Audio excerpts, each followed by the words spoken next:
What's happening? It's that time of year. Time to start getting the ice traps ready.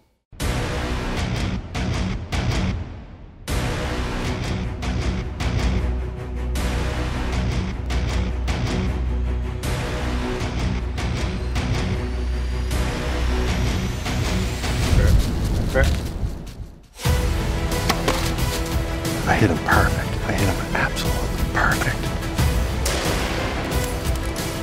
Running, gunning, and I think that's the only way we can do that. Big old Maine smallmouth there. Caught it on a drop shot, about 28 foot of water.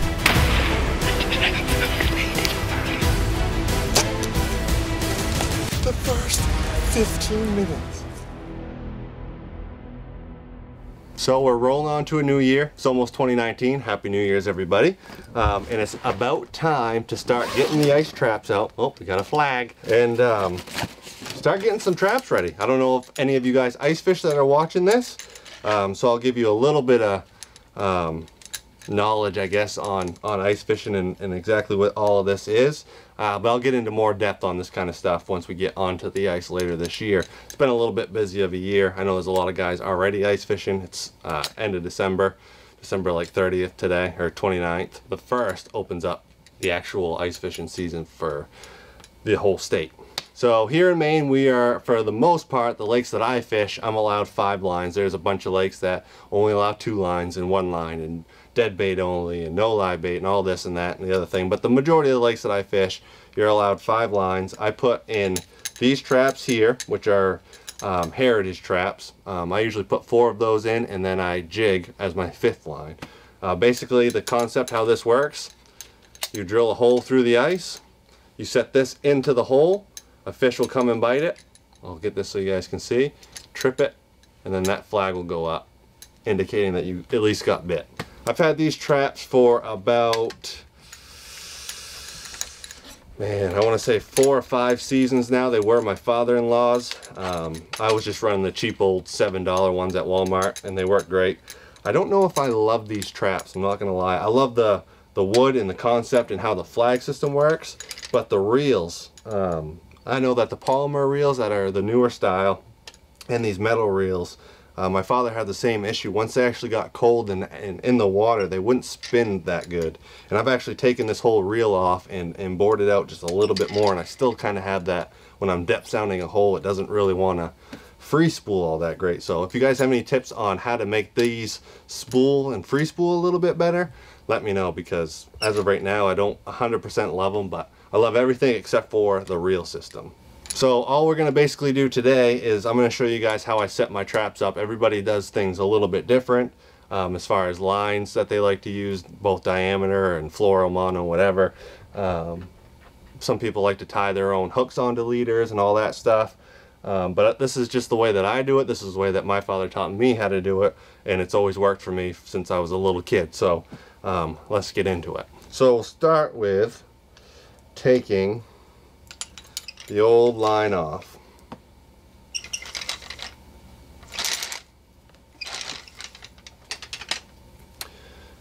And I just use, if you guys can see that, just a barrel swivel, 2-ended loop. I don't know the exact name of those, but goes from my actual ice fishing line, which you probably can't see because it's too dark. Ugh. That actual ice fishing line to my leader, which is, this looks like about 8-pound test leader. Where's my scissors? Found them. So all I'm gonna do is cut the leader off that side. This is all good. I just check that knot, make sure everything's still good on this end. That all looks good, so that doesn't have to be touched at this point. Then I just take some of my weights off down here. We were cuss fishing in some current last year, so I got a lot more weights on here than I normally would. And then I just have a normal, you know, your just standard swivel, lock swivel that we'd use fishing with anything. Cut that old leader line off, and that's trash. Sometimes I save the hooks if they don't look rusty, and I can kind of, there's a little bit of play in that fishing line, so even though it's been wrapped around your reel for the whole year, just kind of pull and hold and get some of that stretch out. The hook still looks good, and perfectly good to use that hook again, in my opinion. and save a little bit of money. Not that they're going to break your bank. So there's all kinds of different lines you can use. I just grab whatever's cheap, and I usually use mono. That's just what I've always used, and I've always done fine. 10, 12 pound test, 8 pound test. I used to use like 12, 15 pound test all the time, thinking that I needed the biggest, baddest line on there, and I just found that's not the case. So I've actually started switching to 8 pound. This is just Stren Super Knot. I don't know if it's good or not, but it's worked fine for me. Honestly, if I catch an 8 pound fish anywhere, even on the togue and cusk lakes that I'm fishing, an 8 pound fish is just, that's a rarity for sure. So 8 pounds plenty for what I do. I'll grab the end of the line. I'll hold this kind of pinched between my 2 fingers, and I'll go 1 full wingspan on me, grab it and pinch it, and then I do another, then I do about another half wingspan for my leader. And the nice thing that I like about this versus like tying on your knots, all I use for hooks are these Eagle Claw Snell hooks, size 6. I use size 6 from everything from brook trout and perch up to lake trout.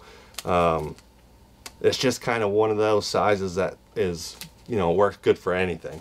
I've caught little teeny yellow perch on it, and I've caught 5, 6 pound togue on it, so it works good. And I like these better than tying onto my actual leader, like actually tying on the hook yourself, just because my hands get really cold when we're out there, and the last thing I want to do if I have to cut the line is to sit out there and retie it, when all I have to do is open up that little lock swivel.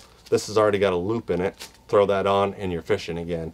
It's a lot quicker, and it gets you in the water a lot faster, I think. So now we're just going to take that little lock swivel there, take the end of your fishing line, going to run that through the loop. I know that there's thousands and thousands of knots, and people always have their preference, but I just do kind of, I guess, what you call an improved fisherman's knot. So you loop it through, you cross your line. I don't know how well you guys are going to be able to see this, and then I just spin it around 5 to 7 times.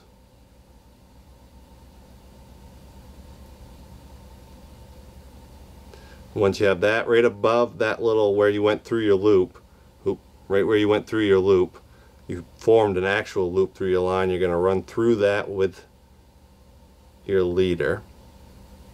I gotta move so I can see. And then I go back up through this loop that was formed. And then you're gonna want to wet it. Pull it tight. And then you'll have a tag in which you can trim. But that's just I guess I'm gonna call it an improved fisherman's knot. I don't know the actual name of it, but just take that tag end, trim that up, and now you got your swivel tied on to your leader. For the back end, you're going to do the exact same knot. You got that little barrel swivel right there tied to your actual ice fishing line. You're going to run that through again, same thing as we just did. Twist it around.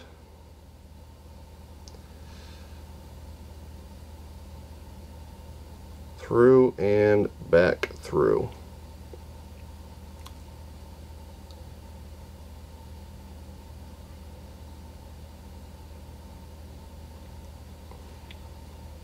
It's important to wet any knot you guys tie with fishing line. Always want to make sure you get it nice and wet so that it doesn't cause friction and fray your line at all. And then again, just tag that, cut that tag end. And just like that, got about a 6.5, 7 foot leader. So now that you got your swivel tied like this, all I do is take a steel weight. Kind of looks like the little Pac-Man. All I do is grab some pliers. Pretty simple here. If you guys haven't used these before and you've fished, I'm sure most of you have though. But they're really simple. I always set it up like this. I like to run it pretty close. I tried one year running this weight up high on my line away from everything, and I actually missed a lot of fish. So I put it back down close to the barrel, to the swivel, and did a lot better. Just squeeze it in there. Then you got weight. That just kind of helps that line, if there's any sort of current in the water, just kind of helps it sit straight instead of, you know, if you wanted to be at 25 feet and there's a little bit of current and you're swung up like this and now you're fishing at 15 foot. Just kind of helps you get down there a little deeper. And then the hook, again, size 6 eagle claw hooks. That's all I really use.